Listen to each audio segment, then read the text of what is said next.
নমস্কার, আমি ডাক্তার বিপ্লব কুণ্ডু আপনাদেরকে স্বাগত জানাচ্ছি আমার চ্যানেল দৈনন্দিন জীবনে হোমিওপ্যাথির আর একটা সম্পূর্ণ নতুন ভিডিওতে। আরশোলা থেকে আবার ওষুধ তৈরি হয়?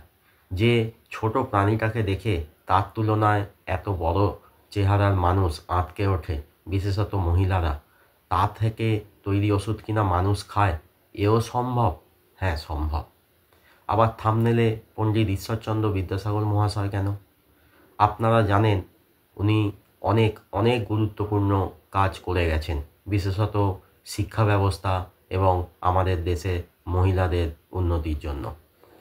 কিন্তু আপনারা হয়তো জানেন না যে আরশোলা থেকে যে মেডিসিন তৈরি হয়েছিল, অর্থাৎ ব্লাটা ওরিয়েন্টালিস, তার প্রুভিং তিনি নিজে করে গেছিলেন। কিন্তু কিভাবে তিনি হোমিওপ্যাথির রাক্তুবাদ হয়ে উঠলেন? তাহলে গল্পটা শোনা যাক। আসলে বিদ্যাসাগর মহাশয় হাঁপানি সমস্যায় ভুগতেন। প্রতিদিনের মতো সেদিনও তিনি হাঁপানি সমস্যায় ভুগছেন। তো সেই সময় তার বাড়ির রান্নার লোক তাকে চা করে এনে দেন। তো সেই চা খাবার পর উনি অনেকটাই সুস্থ বোধ করেন। তারপর তিনি তার বাড়ির কাজের লোককে ডেকে বলেন যে আজকে তিনি কী দিয়ে চা বানিয়ে এনেছেন। তো সেই বাড়ির কাজের লোক আমতা আমতা করছে, কিছুতেই বলতে চাইছে না। বলছে প্রতিদিন যেমন চা বানিয়ে আনে সেরকমই বানিয়ে এনেছে। কিন্তু বিদ্যাসাগর মহাশয় নাছোড়বান্দা, তিনি বলছেন যে নিশ্চয়ই কিছু আজকে পরিবর্তন হয়েছে।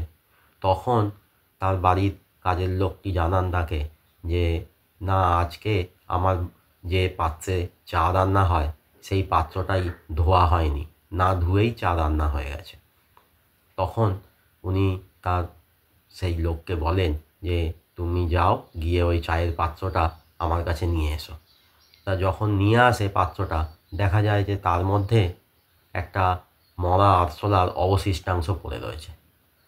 এরপর বিদ্যাসাগর মহাশয় এই আরশোলার নির্যাস নিয়ে তার সাথে অ্যালকোহল মিশিয়ে তৈরি করেন ব্লাটা ওরিয়েন্টালিস মাদার টিংচার, যে ওষুধ খেয়ে উনি অনেকটাই সুস্থ ছিলেন। ব্লাটা ওরিয়েন্টালিস ওষুধটির ব্যবহার কী? এই ওষুধটি শ্বাসযন্ত্রের অর্থাৎ ফুসফুসের সমস্যায় খুব ভালো কাজ করে। ক্রনিক ব্রঙ্কাইটিস এবং অ্যাস্তমার অব্যর্থ ওষুধ। ক্রনিক ব্রঙ্কাইটিসে বেশ কিছুদিন ধরে একটানা কাশি হয় ও কাশির সাথে কফ ওঠে। আর অ্যাস্তমাতে তো আপনারা জানেনই মারাত্মক শ্বাসকষ্ট হয়।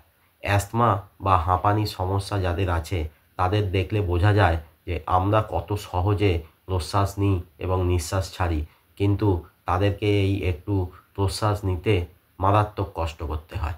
ব্লাটা ওরিয়েন্টালিস কখন খাবেন? ক্রনিক ব্রঙ্কাইটিস হলে কাশির সাথে প্রচুর পরিমাণে পুঁজের মতো কফ উঠবে, আর অ্যাস্তমা বা হাঁপানির কষ্টে মাঝে মাঝেই শ্বাস আটকে যাবে। দুটি ক্ষেত্রেই বড়রা খান ব্লাটা ওরিয়েন্টালিস মাদার টিংচার 10 ফোঁটা করে 1 কাপ জলে গুলে 3 ঘন্টা ছাড়া, আর ছোটোদেরকে দিন 5 থেকে 7 ফোঁটা করে 1 কাপ জলে গুলে 4 ঘন্টা ছাড়া, বেশ কয়েকবার। দেখবেন অনেকটাই ভালো থাকবেন। অ্যাস্তমা যদি হঠাৎ করে কারো শুরু হয় তাহলে খেয়াল রাখবেন যে সেটা কার্ডিয়াক অ্যাস্তমা নয় তো। তাই অবশ্যই আপনাদের কাছাকাছি ভালো ডাক্তারবাবুর সাথে যোগাযোগ করুন। আজ ভিডিও এখানেই শেষ করছি। ভালো থাকবেন, হোমিওপ্যাথির মাধ্যমে সুস্থ থাকবেন। আর ভিডিওটা যদি ভালো লাগে তাহলে লাইক, শেয়ার ও কমেন্ট করবেন। আর চ্যানেলে যদি নতুন হন বা এখনও সাবস্ক্রাইব না করে থাকেন তাহলে অবশ্যই চ্যানেলটি সাবস্ক্রাইব করুন এবং পাশের বেল আইকনটি প্রেস করুন। তাহলেই নতুন ভিডিও এলে আপনারা নোটিফিকেশান পেয়ে যাবেন।